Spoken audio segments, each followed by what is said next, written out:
Hate is winning. This week, the Chinese Communist Party shut down Apple Daily, one of the remaining non-government controlled newspapers in Hong Kong.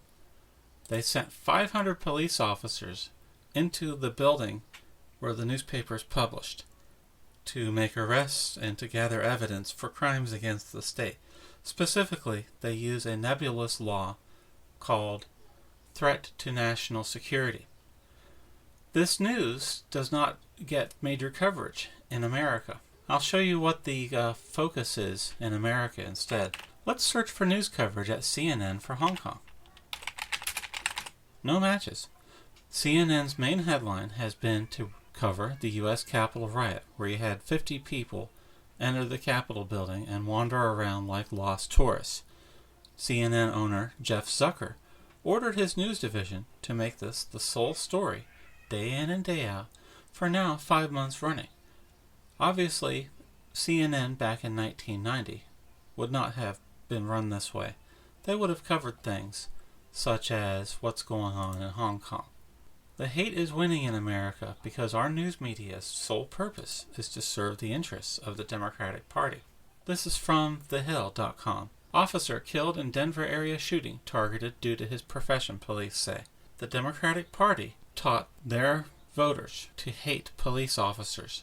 The Democratic Party saw that if they may increase the hatred and division in this country, they would increase the power of the Democratic Party, and they would get more money as Democrat politicians. Who pays the price for this? Our police officers, who are blamed for all discord in our country, even in cities that have been run by Democrat politicians for 60 to 70 years. The Democrat politicians never offered to resign, never offered to quit because of problems in their big cities. They always put the blame on the police officers hired and trained by Democrat politicians. As a result, we see this: police officers needlessly targeted for execution by people who listened to the Democratic Party, by people who listened to the Democrat news media. The hate is winning in our country. What is Joe Biden doing to combat this hatred against police?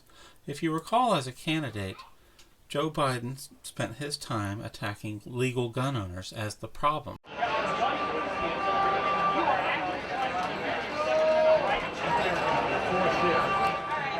In the rising crime rate in America. And as president, this is precisely what Biden announced this week in his drive to make it even harder for legal gun owners to purchase firearms. He announced a zero tolerance for gun dealers and push against violent crime. His American Rescue Plan focuses on federally licensed firearms dealers who willfully transfer a weapon to someone prohibited from owning one. Wow!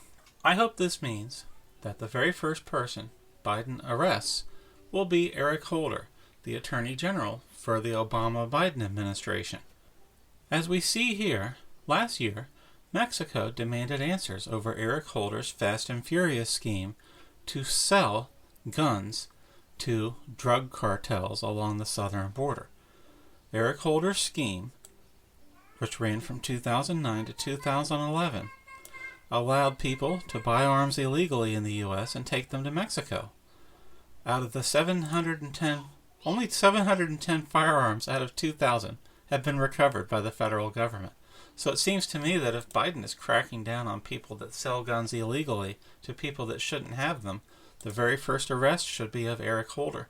Finally, some late vindication for President Donald Trump. Governor Newsom of California slashed $150 million from California's wildfire prevention budget. When you look to the hate and division and lies that happens in our country, ask yourself who is pushing the hate, who's pushing the division. The answer is the politicians who are running the show right now. Because when they see the Chinese Communist Party cracking down on their own people, Democrats in America see this as the goal for their own country. They like seeing this sort of control by the state. They like seeing a government that doesn't permit any dissent. And you can see it in the attitude of the Biden administration. China is the model that the Biden administration wants America to become. Hate is winning on our country, and the people pushing that hate are running every aspect of our government, from the House of Representatives, the U.S. Senate, and the executive branch at the White House itself. Thank you.